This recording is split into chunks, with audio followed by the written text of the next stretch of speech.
Ututang Dila kay Laika Barista! Ganun pala yun. Kumakain pala dapat sa tamang oras. Akala ko kasi kakain lang kapag mahihimatay na. Hayat kaway-kaway sa mga nagda-diet dyan.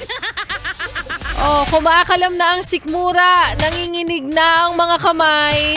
Pero paninindigan niya pa rin na kailangan kong pumayat pagdating ng next month. Sige, panindigan mo yan. Baka naman maya-maya, imbis na ang punta mo ay dagat, diretso ka na sa ospital? Charot. Laika Barista pa rin, yes, pa rin ang iyong kasama. Kachismisan, kakwentuhan at kaututang dila rin hanggang sa mga oras po na ito. At patuloy ka pa rin nakikinig dito sa iyong solid na paboritong kabanding, ang 101.1 Yes! FM. Sa mga yes pa nating nakikinig sa kanila pong loob ng sasakyan, tahanan, sa mga nasa loob po ng karinderya, mga naghahapunan ng aga, ha? Sa mga nasa loob po ng parlor, ng salon, ng mga restaurants. Basta naririnig niyo po ang boses ko sa mga oras na ito, i-message niyo na po ako sa aking Facebook fanpage kung gusto niyo lang naman. Laika Barista, LYKABARISTA, para sa inyong mga pabate, pa-shoutout, pasinghal, pasigaw. Yang katabi mo ba ngayon sa loob ng jeep, kinaiinisan mo kasi parehas lang naman ang binayad nyo pero ikaw, nasaan ang hostisya? Hindi ka naman nakakaupo ng maayos, paringgan natin yan. Yung katabi mo sa FX na pinapaupo din na ang bag, paringgan din natin yan. Yung mga katabi mo dyan sa loob ng bus, kumakain na agad. Ang binuksan hamburger, patas nangangamoy, ikaw gutom na. Ano to, parusa? Paringgan natin yan. Isa-isahin ko mamaya, yes, Bren, ang inyong mga mensahe sa aking Facebook fanpage. But for now, balikan muna natin ang kwento ng ating Laika Barista Moments kanina na pinamagatang sobra pa sa sobra. Ang dami nagsasabi dito, nag-message, Laika Barista, bakit lagi ka nalang nananakit sa mga Laika Barista Moments mo? Anong gusto mo? Lagi kang masaya. Tapos kapag nag-Laika Barista Moments ako na laging masaya, sasabihin mo, hindi naman pala totoo yun, Laika. Kasi totoo naman talaga. Na kapag nagmamahal ka, hindi naman laging masaya, di ba? Paulit-ulit kong sinasabi, huwag kang natutuwa, huwag kang masyadong naiinggit dyan sa mga friends mo sa Facebook na nag-upload na, just us, ganun yung mga photo captions. Ang saya-saya, bonding with family, bonding with my jowa, ganon. Huwag masyadong nagiging masaya para sa kanila. Kasi again, social media is just a piece of cake. Bitter yan. Di ba pwedeng masaya naman talaga sila?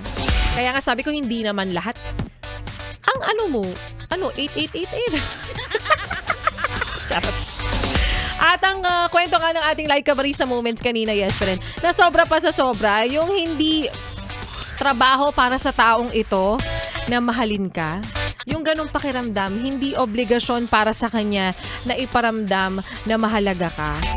Dahil sadyang may mga taong kayang-kaya ka naman palang itrato ng tama, pero lolokohin ka pa rin pala pagdating sa huli. May mga ganyan. Pinahaba ko lang pero ang ibig sabihin yan, best foot forward sila, diba? At ang nakakaloka pa rito, ano nga yung sinasabi nila? They're searching for love pero sinasayang nila yung pure intention at genuine love na ibinibigay mo. Naghahanap sila ng iba pagkatapos mong ibigay yung totoong pagmamahal. Diba? Bakit? Ba't natin pinapayagan magmahal pa tong mga ganitong klaseng tao kung hindi naman nila pinapahalagan yung pagmamahal na ibinibigay sa kanila? Hinihingal na sa galit. Pero syempre, para sa'yo, yes, friend, Huwag ka rin masyadong mataas ang expectations, no? Huwag ka maghahanap ng pagmamahal na perpekto. Kasi wala namang ganun. Sa K-drama lang yun. Oh. Diba? Walang pag-aaway na magaganap. Napaka-imposible naman, hoy. Walang masasaktan. Imposible yon dahil pambalanse raw yan ng relasyon. Yung mga conflict, yung mga tampuhan, yung mga away-away. Diba? Tapos ikaw nagloloko, tapos maghahanap ka ng healthy relationship. Healthy relationship ang hanap mo, di magjowa ka ng gulay. Charot. Dahil again, may mga tao palang kayang iparamdam naman sa'yo na ikaw ang kukumpleto sa mundo niya. Dahil kapag gusto ka, hindi mo na kailangang magmakaawa na mahalin ka dahil, again, hindi trabaho para sa taong ito na iparamdam na kamahal-mahal ka at hindi responsibilidad para sa kanya na pasahin ka. Kaya para sa'yo, yes friend, sana makatagpo ka ng taong ipaparamdam sa'yo na sobra ka pa sa sobra. Minsan inspirational naman yung mga mensahe ng ating Like a Barista Moments.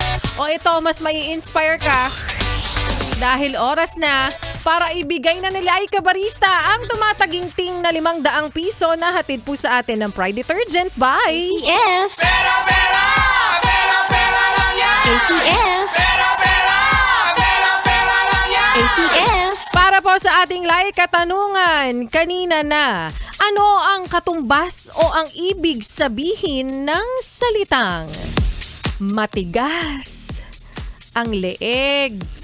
Is it A, ayaw makinig sa pangaral, B, may stiff neck, or C, may lamig? Ang tamang kasagutan, syempre yes friend, ay ayaw makinig sa pangaral. Pero sa totoong buhay naman, hindi naman natin ginagamit to. Parang masyado na siyang matalinhaga o masyado na siyang malalim. Sasabihin ba sa'yong, ikaw kahit kailan hindi ka nakikinig sa akin, napakatigas ng leeg mo? Napakatigas ng leeg.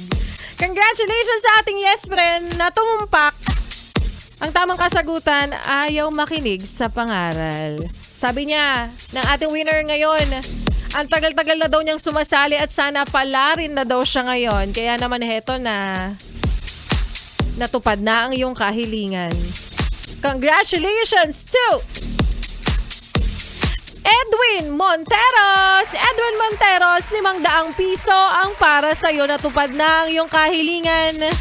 At sana naman ang 500 pisong iyan ay mapunta sa magandang gawa at sa mga bayarin, hindi para lustayin lamang sa iyong pansariling kapakabinabangan.